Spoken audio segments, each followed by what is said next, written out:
Bueno, que hablando de la guerra ahí en Ucrania, tuvimos hoy un evento, hay desarrollo, hay información en desarrollo ya en Rusia, sobre todo en Moscú. Arlén Ramírez Uresti, doctor en Relaciones Internacionales del TEC de Monterrey, está aquí con nosotros para explicar, mi estimada doctora Arlén, pues ¿ante qué estamos? O sea, ¿quién demonios es este grupo Wagner, ¿no? Que ahora se ha declarado casi o en rebeldía, ¿no? Están incluso manejando términos como golpe de estado militar en Moscú, y que estamos viendo, ¿no? Ya movilización muy fuerte del ejército, sobre todo a la Duma y no sé si al Kremlin. Entonces, nada más, si nos puede dar un poco de contexto de quién demonios es esto del grupo Wagner y por qué ahora estamos encendiendo las alarmas ahí en Moscú. Sí, muchas gracias, muy buenas tardes. Pues justamente es un evento bastante significativo, no solamente por la trascendencia que tiene para la operación militar, sino porque hoy, ayer por la mañana, ¿no? En Rusia se hablaba mucho, por ejemplo, de que justamente el líder del Wagner Group, ¿no? Había hecho algunas declaraciones diciendo que se había tergiversado el origen de la guerra, el motivo por el cual Rusia seguía en la guerra, y desde ahí se empezaron algunos enfrentamientos, digamos, discursivos. Después viene una intervención en la televisión oficial rusa, se transmite un audio de este liderazgo del grupo Wagner, que es justamente un grupo de mercenarios, ¿no? que ayudaron en las tareas tácticas en varios momentos en Rusia, no solamente ahora en Ucrania, en la guerra del Donbass, por ejemplo, ¿no? El grupo Wagner el Wagner Group ha sido muy importante porque ha complementado las operaciones tácticas y estratégicas del ejército ruso. Oye, Arlene, perdón que te interrumpa, grupo, pero adelante. o sea, ¿dirías que el grupo Wagner es como una especie de ejército en venta o en renta más bien? Sí, exacto. Es un grupo alterno que usa el presidente Putin para poder llevar a cabo acciones que legalmente no podría llevar a cabo por cuestiones humanitarias el ejército ruso. Ok. Bueno, y entonces, ¿qué fue lo que pasó? O sea, ¿por qué se les volteó la tortilla? O sea, si de repente eran compadres, ¿por qué ya no? No, claro, y además el líder es uno de los grandes oligarcas, aliado, no siempre apoyando a Vladimir Putin. El rompimiento viene porque en una base militar de Wagner Group llega un helicóptero del ejército ruso, lanza algunos artefactos explosivos y mueren varios miembros de esta milicia o de este grupo, digamos, alternativo al ejército ruso. Hay aquí algo muy importante. Hay dos cosas, ¿no? que pueden estar ocurriendo. La primera es que esto sea un tema más bien propagandístico, político, para que no se consolide un golpe de Estado, sino para que desde el grupo Wagner se reorganice el Ministerio de Defensa y se reorganice la estrategia militar, porque Rusia está teniendo problemas severos en la parte económica y como ya está muy desgastado, pues muchos analistas, incluso analistas del escenario ruso, dicen, bueno, esto podría significar que en realidad es una maniobra para que entonces se reorganice el Ministerio de Defensa, ¿no? Y pueda haber alguna estrategia diferente. Y otra, por supuesto, pues el consolidar un golpe de Estado que es mucho más complicado, se antoja mucho más complejo, no solamente que se concrete, sino que viniendo de uno de los oligarcas que apoya, incluso financia, ¿no? la guerra contra Ucrania, pues esto llegue a concretarse en esos términos. Ya.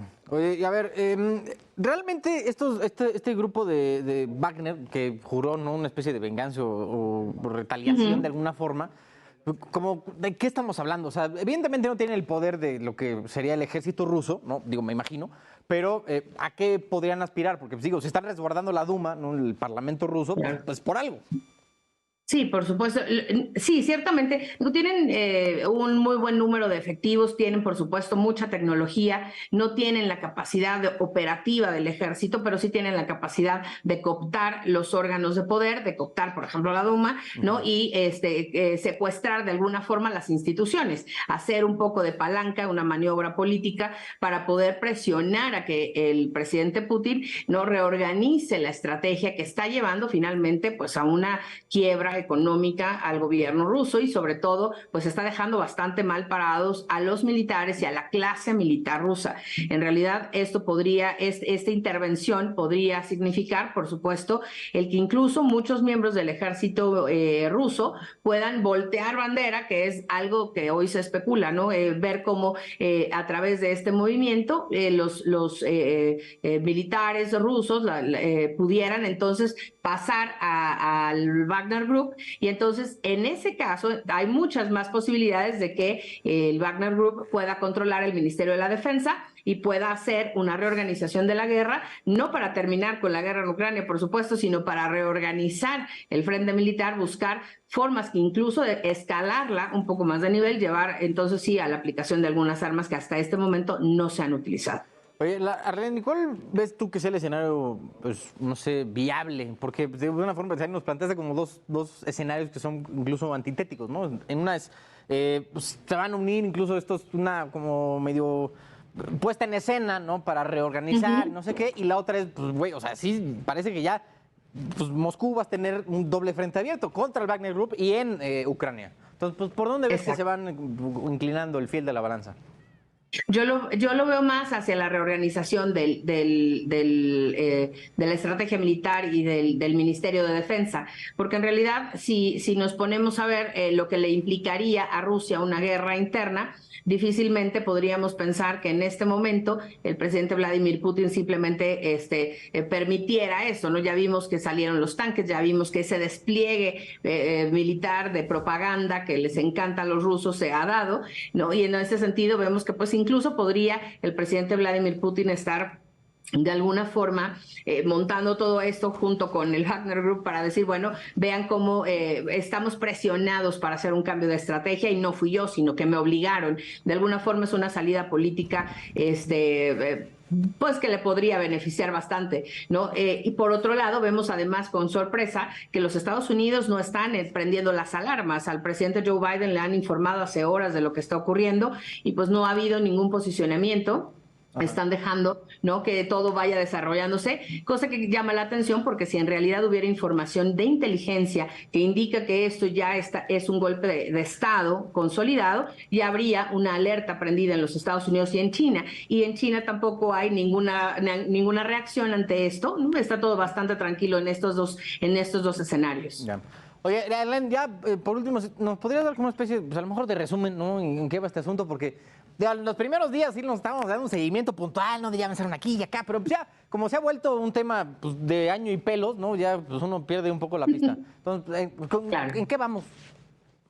Bueno, estamos justamente en un periodo bastante, digamos, aletargado de las negociaciones. No hay en realidad un avance importante. Después de tanto tiempo, como lo hemos comentado, las negociaciones ya tendrían que tener a una de las partes haciendo concesiones. Y lo que hemos visto, al menos en este tramo del 2023, ha sido una gira política y diplomática, ¿no?, que ha beneficiado la captación de recursos hacia Ucrania, que ha favorecido también el posicionamiento de algunas potencias europeas, ¿no?, y regionales para poder apoyar de alguna forma militar y económicamente. Esto ha generado obviamente que se prolongue y se vaya estirando mucho el tema, ¿no?, en la región. Geopolíticamente, el tema de la cadena de suministros, ¿no?, los precios hacia el exterior, pero sobre todo el avance de China comercialmente, que ya perdió prácticamente el interés en el asunto, ¿no? Primero estaba muy interesado en poder ser mediador y en poder incluso favorecer las negociaciones para la paz.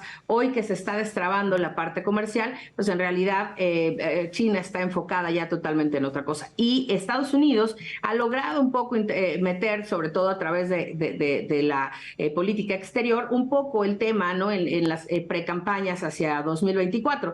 Pero creo que una de las cosas que podrían en todo caso beneficiar justamente es este enroque que está ocurriendo ahora, o este cambio, ¿no?, de paradigma que está sucediendo en Rusia, porque finalmente si hay un cambio en el Ministerio de Defensa, Esto podría favorecer entonces que se presione también un poco al presidente ucraniano para sentarse finalmente con el presidente de Rusia, con Vladimir Putin, para poder no solamente resolver, sino empezar a hacer la lista de concesiones, porque sabemos que la guerra no va a terminar quizá con un tratado de paz, sino con una serie de concesiones de territorio y comerciales que puedan más o menos estabilizar a la región. Bueno, pues ya estaremos viendo en qué acaba este asunto. Seguramente no va a ser pronto, pero pues mira, es lo que tenemos. Arlén Ramírez Uresti, doctor en Relaciones Internacionales del TEC de Monterrey, siempre un absoluto placer.